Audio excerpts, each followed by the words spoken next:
200 साल से इस हवेली में है रमिया बाई का खौफ। आती है घुंघरूं की आवाज़। कई खौफनाक हवेलियों की किसी अब तक आपने सुनी होंगी, मगर ऐसी कोई हवेली नहीं थी जहां कोई रहता हो। इसलिए दास्तां कितनी सच और कितनी झूठ, ये शक हमेशा बना रहता था। मगर आज जिस हवेली की कहानी हम आपको बता रहे हैं, वहाँ एक परिवार रहता है और साथ में रहती है रमिया, जिसे मरे 200 साल का वक्त गुजर चुका है। अगर वक्त के पन्नों का हिसाब लिया जाए तो दास्तान करीब 200 साल पुरानी है। उत्तर प्रदेश में एटा के पास एक हवेली है। वीरान नहीं, एक परिवार के लोग रहते हैं, मगर तबाह है एक रूह से। जी हाँ, इस हवेली में ज़िंदगी और मौत के साथ रहते हैं। अगर हादसों को मद्देनज़र फैसला लिया जाए तो यहाँ मौत ज़िंदगी पर बहुत भारी पड़ी। एक रमिया अब तक कई लोगों की जान ले चुकी है। वो रमिया एक तवायफ थी जिसकी कभी जलवा हुआ करता था, मगर दो भाइयों ने उस पर अपना दावा ठोक दिया। नाच देखने के दौरान झगड़ा हुआ, फिर झगड़ा शुरू हुआ और फिर इस झगड़े में जो हुआ उसकी निशानी थी एक मौत, और वो रमिया झगड़े में बेमौत मारी गई। ये किस्सा है 200 साल पहले का, लेकिन आज भी वो उस हवेली में दिखती है, नाच गाने घुंघरूं की आवाज़ के साथ। हवेली में लोग रहते हैं, मगर खौफ के बीच कई असमय मौतें हो चुकी हैं। कहानी की शुरुआत होती है एक दिन से। उस दिन सूरज को आखिरी सलाम पेश कर रहा था। शाम गिर आई थी, तभी एटा में चमकरी गांव की इस हवेली से अचानक एक चीख गूंजती है। आवाज़ किसी लड़की की है। कहती है, मुझे हवेली से मत निकालो, ये मेरा घर है, वरना मैं तुम सबको बर्बाद कर दूंगी। कोई कुछ समझे उससे पहले एक और चीख गूंजती है, मगर इस बार चीख में मौत की तकलीफ भी घुली हुई है। पानी पानी कराहने की आवाज़ के साथ कोई लड़की पानी मांगती है। ये वाक़या कहीं और का होता तो शायद कोई न कोई मदद के लिए आ भी जाता, मगर इस गांव में हर कोई डर से सहम जाता है, क्योंकि पिछले कई दशकों से ऐसी चीखें इस हवेली से निकलती रही है और लोग कांपते हुए सुबह का इंतज़ार करते हैं। इस हवेली के मालिक सत्येंद्र तोमर कहते हैं कि यहाँ पहले सब ठीक था, लेकिन धीरे धीरे ये दिक्कत बढ़ती ही गई। यहाँ घुंघरूं की आवाज़ सुनाई देती है, नाचने की आवाज़ें, इस तरह प्रॉब्लम क्रिएट होती रही। तांत्रिकों को बुलाया गया, कभी कभी आवाज़ें आती, आपको घर छोड़कर जाना पड़ेगा, ये मेरा घर है। इस तरह हम लोगों को डर लगने लगा। हम लोग खौफ के साए में जीने लगे।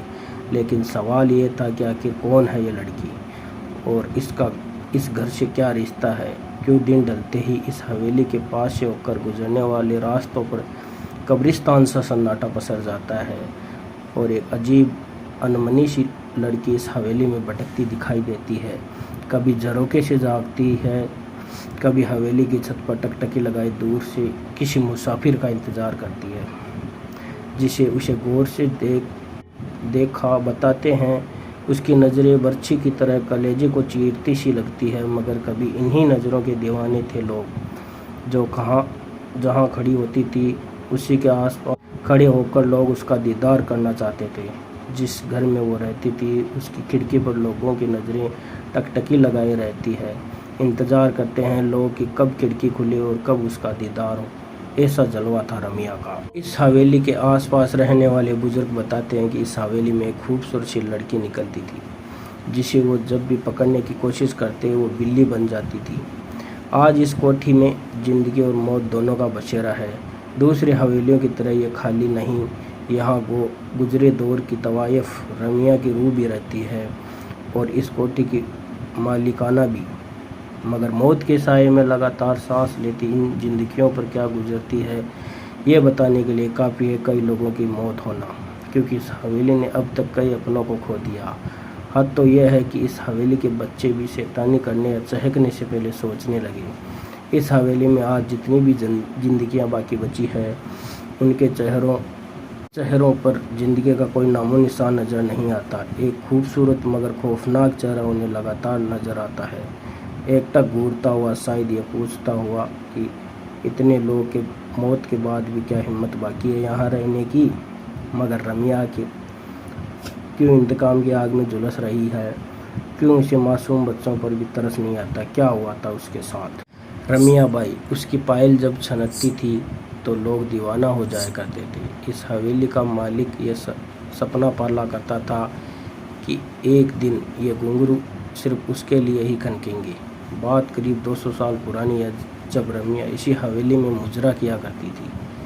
रमिया के दीवानों की फहरिस्त में इस इलाके के 2 सगे भाइयों का नाम भी शुमार हुआ करता था, जो तकरीबन हर शाम उसी के पास गुजारा करते थे। मगर रमिया उस बला का नाम था जिसकी खूबसूरती और हुनर के आगे रिश्ते क्या, नाते क्या, पल भर में बिखर जाते थे। और यही हुआ उन 2 भाइयों के साथ भी। रमिया को लेकर दोनों इस कदर जज्बाती हुए कि एक दूसरे की जान के दुश्मन बन गए। और जब रमिया ने बेकाबू हालात काबू करने की कोशिश की तो गुस्से से लहराता हुआ एक खंजर रमिया के ही शरीर में उतर गया। दरअसल ये कहा जाता है कि दोनों भाइयों की लड़ाई में रमिया बीच बचाव करने आ गई थी।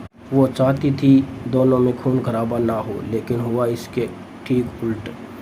खून तो हुआ, लेकिन उन 2 भाइयों में से नहीं, बल्कि रमिया का, जिसका कोई कसूर नहीं था। अगर कोई कसूर था तो उसकी खूबसूरती का, कसूर था तो उसकी दीवानगी का, और कसूर था उसकी महकती कमर और बल खाती चाल की, जिस पर वहाँ से 7 कोस दूर तक वाले भी खींचे चले आते थे। लेकिन आज उसी खूबसूरती पर 2 भाई ऐसे टूटे कि आपस में ही भिड़ गए और खंजर रमिया के सीने में घुस गया। वो खंजर बहुत गहरा जख्म छोड़ गया था। जिंदगी की सांसें उसकी टूटी हुई पायल के घुंघरों की तरह बिखरती जा रही थी। मौत दस्तक दे चुकी थी और फिर रमिया के साथ ही नाच गाना, मस्ती, ठिठोली सब खत्म हो गया था। उसकी मौत के साथ ही, और ये मौत उस हवेली पर बहुत भारी पड़ी। वक्त बीतता गया मगर उसकी यादें कभी धुंधली नहीं पड़ती भी कैसे, क्योंकि रमिया ने तो इस हवेली को छोड़ा नहीं था। वो आज भी लोगों के नज़र में आती है, मगर गाती गुनगुनाती नहीं, बदहवास घूमती हुई।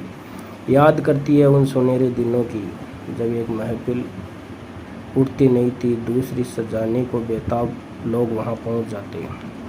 फ़र्क सिर्फ इतना है कि 200 साल पहले इस ड्योढ़ी से निकला हर कदम मस्ती से झूमता हुआ निकलता था, मगर आज यहाँ लाशें मिलती है। आज भी यहाँ मरने वाले को दिखता है। साइस बारे में इस हवेली मालिक सत्येंद्र तोमर बताते हैं कि मेरी माँ को एक दिन साया दिखाई दिया था, इसके बाद उसकी मौत हो गई थी। इस तरह रमिया का प्रकोप हमारी हवेली पर हमेशा खौफनाक साए की तरह पड़ता गया। एक दिन एक एक करके मेरे 3 बच्चे, फिर मेरी पत्नी की भी जान जा चुकी है। हालांकि अब इस हवेली को बचाने की जिम्मेदारी सत्येंद्र पर ही है। वो एक पढ़े लिखे इंसान हैं। वो इससे पहले वो भूत प्रेत जैसी बातों को मानते भी नहीं थे, मगर आज जब वो अपने परिवार पर नज़र दौड़ाते हैं तो हर रिश्ता अधूरा नज़र आता है।